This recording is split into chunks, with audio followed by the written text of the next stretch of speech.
Shalom, kebenaran hari ini tanggal 21 Maret 2023 bertema perubahan. Setiap kali orang merayakan Natal, mereka berpikir sedang merayakan hari kelahiran Yesus. Mirip seperti kalau seseorang merayakan hari ulang tahun. Maka, dalam merayakan Natal, yang ditekankan adalah kemeriahan atau suasana sukacita. Tentu hal ini tidak salah. Kemeriahan merayakan Natal, menghadirkan sukacita dalam perayaan Natal, bukan sesuatu yang keliru. Tetapi tanpa disadari, penekanan yang berlebihan pada kemeriahan membuat makna Natal yang seharusnya direnungkan dihayati menjadi tersingkirkan. Ini terjadi di banyak tempat, dan dalam waktu yang sudah lama. Tidak jarang Natal menjadi kesempatan untuk show bagi mereka yang tampil. Menjadi kebanggaan bagi pendeta yang bisa menghadirkan banyak orang dalam acaranya. Banyak lagi agenda pribadi dalam perayaan Natal dan acara Natal. Tentu hal ini mendukakan hati Tuhan. Harus diingat bahwa tanggal 25 Desember belum tentu tepat hari kelahiran Yesus.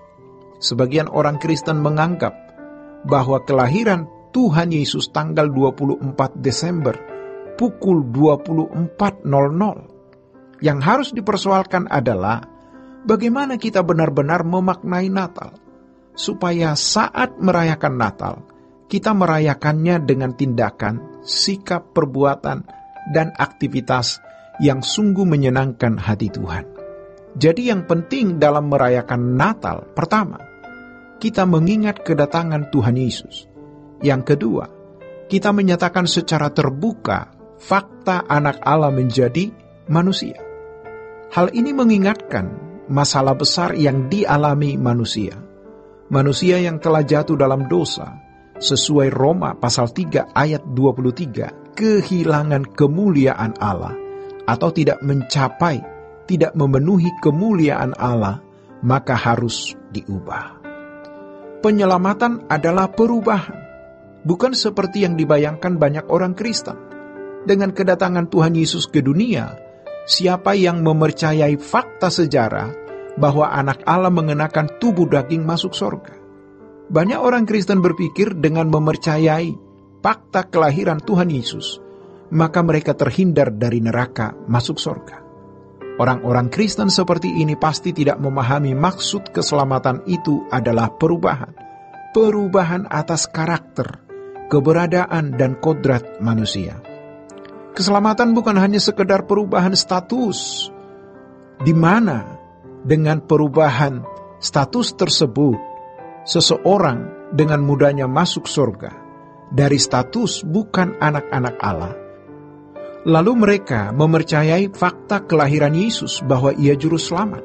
Statusnya berubah jadi anak-anak Allah dan sudah merupakan jaminan masuk surga. Ironis, ajaran yang salah ini mendarah daging di banyak orang Kristen. Keselamatan dalam Tuhan Yesus merupakan satu proses perubahan, di mana seseorang yang sungguh-sungguh mempercayai Yesus sebagai juru selamat akan mengalami perubahan. Perubahan itu bukan tanpa perjuangan. Perubahan tersebut terjadi melalui perjuangan. Dalam kisah Natal, orang-orang yang mendengar berita Natal atau tahu adanya raja orang Yahudi yang lahir, tetapi tidak semua dari mereka diubahkan. Herodes tahu bahwa raja orang Yahudi lahir. Dalam Matius pasal 2, imam kepala dan ahli Taurat bangsa Yahudi tahu di mana Yesus lahir, tetapi tidak menerima berkat Natal. Mereka tetap tinggal di Yerusalem, walaupun memberitahu Herodes bahwa bayi itu lahir di Bethlehem di tanah Yudea. Imam kepala dan ahli Taurat bangsa Yahudi lebih menyelamatkan nyawa mereka, kehidupan mereka di bumi, daripada bertemu dengan raja orang Yahudi yang juga adalah Mesias. Mereka tidak butuh Mesias atau juru selamat. Berbeda dengan orang-orang Majus yang datang dari timur. Tentu mereka menempuh perjalanan, mempertaruhkan nyawa, lalu menganggarkan biaya perjalanan. Demikian pula gembala-gembala di padang Efrata, sesuai Lukas pasal 2. Ketika mereka mendengar berita dari para malaikat mereka segera beranjak ke Betlehem.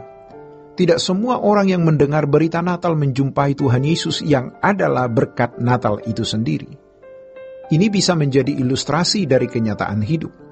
Banyak orang Kristen yang merayakan Natal, tetapi tidak semua berjumpa dengan Tuhan Yesus. Alkitab mengatakan, banyak yang dipanggil, sedikit yang terpilih. Dalam Matius pasal 22 ayat 14. Banyak yang dipanggil, artinya banyak orang diberi kesempatan mendengar Injil, menjadi Kristen, tetapi tidak otomatis masuk surga. Matius pasal 22 ini mengisahkan tentang raja yang mengadakan perjamuan kawin. Dari orang-orang yang diundang, ada yang tidak memakai pakaian pesta. Ini menunjukkan bahwa orang tersebut tidak layak mengikuti pesta yang diselenggarakan oleh raja. Ini menunjuk Allah mengundang orang untuk masuk kerajaan sorga. Mereka ternyata harus memenuhi syarat. Hati-hati dengan pernyataan, keselamatan tidak bersyarat. Dan keselamatan itu gratis. Benar, dari pihak Allah, Allah memberi cuma-cuma, tidak menuntut amal kebaikan, sikap kita, tanpa jasa kita sama sekali. Tetapi, anugerah ini bukan anugerah yang tidak bertanggung jawab. Kita harus memenuhi syarat, atau memiliki langkah-langkah untuk menerima keselamatan. Orang-orang Majus dari timur bisa saja berbicara panjang lebar, mengenai adanya bintang yang menunjukkan raja orang Yahudi yang lahir. Tetapi mereka tetap di negerinya karena pertaruhannya berat dan mahal. Tetapi orang Majus tidak begitu. Mereka keluar dari negerinya, mempertaruhkan nyawa, menganggarkan biaya. Maka kita juga harus keluar dari keadaan kita yang tidak layak untuk masuk surga. Kalau kita percaya Yesus sebagai Tuhan dan Juru Selamat, maka kita mengikuti jejaknya. Kita menuruti kehendak-Nya untuk kita lakukan. Dengan menuruti kehendak Tuhan, mengikuti teladan hidup-Nya, maka terjadi perubahan. Demikianlah kebenaran hari ini. Tuhan Yesus memberkati. Sola Gracia.